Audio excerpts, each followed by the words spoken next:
Let's go over some notable soldiers and militaries from different science fiction universes and see how they would stack up in the universe of Warhammer 40k. That's right, I'm going to throw a hodgepodge of multiple different franchises into 40k and see how they'd stack up. This entire video is a simple thought experiment on the militarized hardware and characteristics of some of these characters and organizations, and I'm just covering some of them that come into mind when I think of humanoid sci-fi militaries. I plan to make a sequel to this video eventually, where we see even more silly characters make their way to the 41st millennium, and how they'd stack up against everything. This video was made as a request from my personal friend, Phil Plays. If you see him, go tell him how great his Roadhog Play number 6 is. Wow, an Anna and a diva? Color me surprised. I take video requests and I can make a video on a subject of your choosing. So if you have an idea for a video I could make or characters I could put in a sequel to this video, make sure to tell me in the comments down below. Also, if you like my content, make sure to like and sub and ring the bell so you can get notified when I post a new video. For our first guest, we have a Demon Slayer.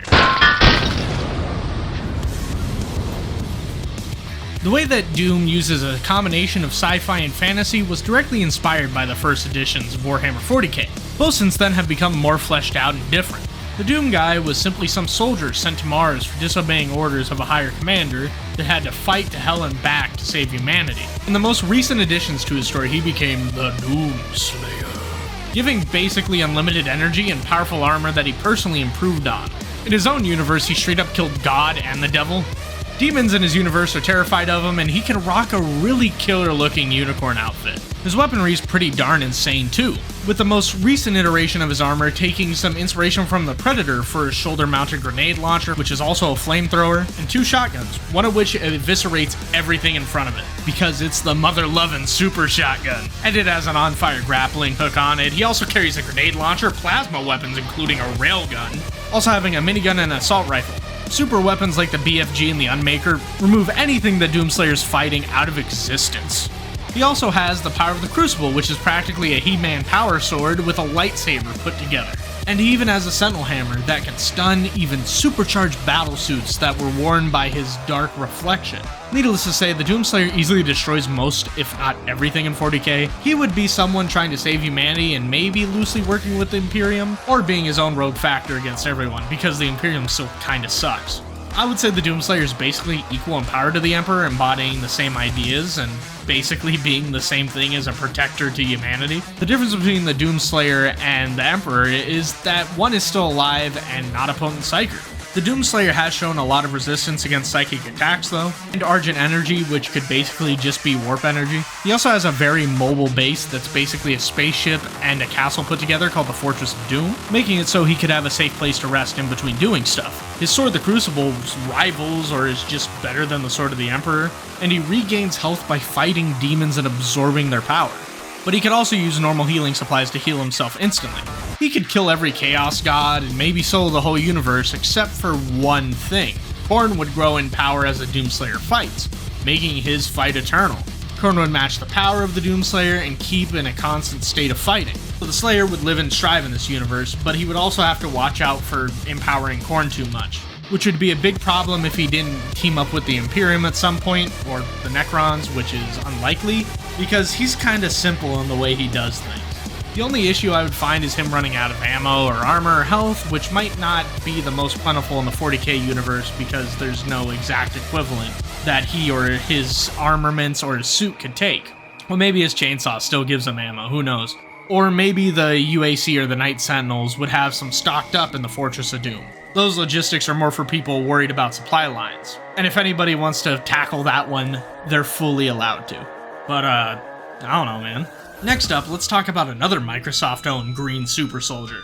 Master Chief is from Halo and is a Spartan from the United Nations Security Council, or UNSC for short. He was one of many super soldiers made from the Spartan program, and he was taken at 5 years old and forged as the perfect super soldier. Originally it was just to fight stupid human rebels. Then a conglomeration of multiple alien species called the Covenant went on a religious journey to destroy humanity and unknowingly all of the galaxy. Master Chief then went on to save the galaxy from them, a bunch of space aliens, and some like fungus zombies, which are a constantly growing hive mind that can even do things like create portals through millions of miles. Only if they get enough biomass though, so don't pet one. Master Chief adorns his iconic Mjolnir power armor, which weighs multiple tons and allows him to lift about the same amount of weight. It also has personal shielding, is airtight, making it so he can breathe as long as he's in the suit, and a lot more fun perks. It comes in multiple generations too, which makes each better than the last. His personal shielding also makes it so he can last pretty long in combat unless there's a jackal sniper. Master Chief himself is a skilled and talented fighter, being able to fight enemies larger than him like the Brutes, and being able to deal with enemies that use rocket launchers and his own weapons like the Flood. If you read the Halo books, the suits don't do that. That was a meme. But Master Chief is a one-man army. He does insane things like killing a giant alien with only his thumb, and acts like a Halo speedrunner. Master Chief's two main weapons are the assault rifle, which shoots as hard as a bolter does, and a pistol that's more powerful than some people's thirst for Slanesh. He can only really carry two weapons at a time, but he can pick up weapons that he's never seen before and know how to use them, making it so if he were fighting a conventional army with conventional weapons, he'd do great. The issue is that he is just one man and a Space Marine-like super soldier. He does have regenerating shields, and I think he could take down a few Space Marines and about on the level of a Chapter Master. Or Kato Sicarius because of how much he gets done off of stupid ideas like blowing up the planet-sized rings he's on, or giving the Covenant back their bomb by writing it. It would be great for the Imperium, but they probably wouldn't want him because of the banning of all artificial intelligences, so he might have to get rid of that blue lady inside of his head. He's not really that overpowered in 40k because everything in 40k is stupidly overpowered, with the Space Marines basically being on par for him with technology. In his own universe, Master Chief is pretty awesome, and his feats alone showcase that he could probably hold his own against most normal enemies in 40k. And he's probably my favorite super soldier in all of fiction, mainly because he was my first. And you never forget your first. Next up, we have a military from a long time ago in a galaxy far, far away. The Clone Troopers were the main part of the Galactic Republic before it became the Empire, and are, no surprise, all clones.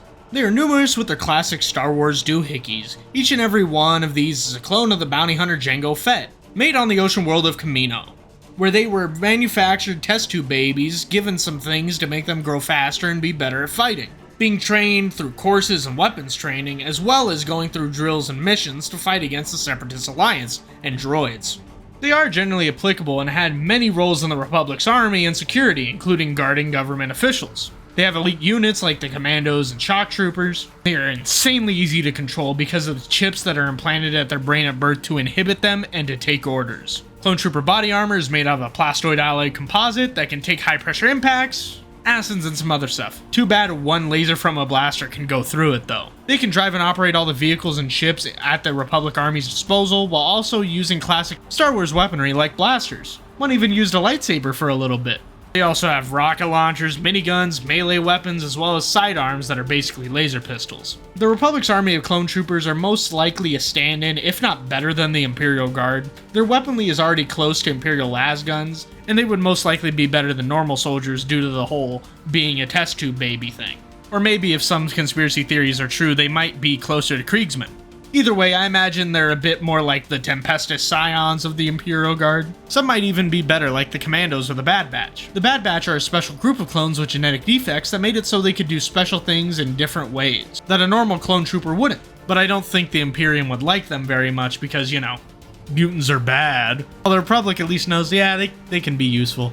But how about some Marines from a game that was supposed to take place in the 40k universe, but Games Workshop pulled out last second? Marines from StarCraft, for all intents and purposes, normal humans put inside a suit's power armor, the most common type being the CMC suit, and their pronouns are he, but not him, because they'll never be him. Their suits have things like air conditioners to make sure their buns aren't baking inside a metal suit, a visor system that acts like a heads-up display, ammunition stored in the shoulders, with other sensors inside, that totally isn't a bad idea, structural support to make it so they can shoot better, and a system to make it so if an arm is accidentally amputated, blood loss is minimalized. They have shielding and resistance to small arms fire, and can be given combat stims, allowing them to attack and move more quickly on command. Their main weapon is a C-14 Gauss rifle, which can shoot projectiles at hypersonic speed using magnets, and an 8mm bullet that can shoot up to 30 rounds per second. These weapons are absolutely insane, being able to punch through everything and anything, while also having a variation of ammunition that can be armor-piercing,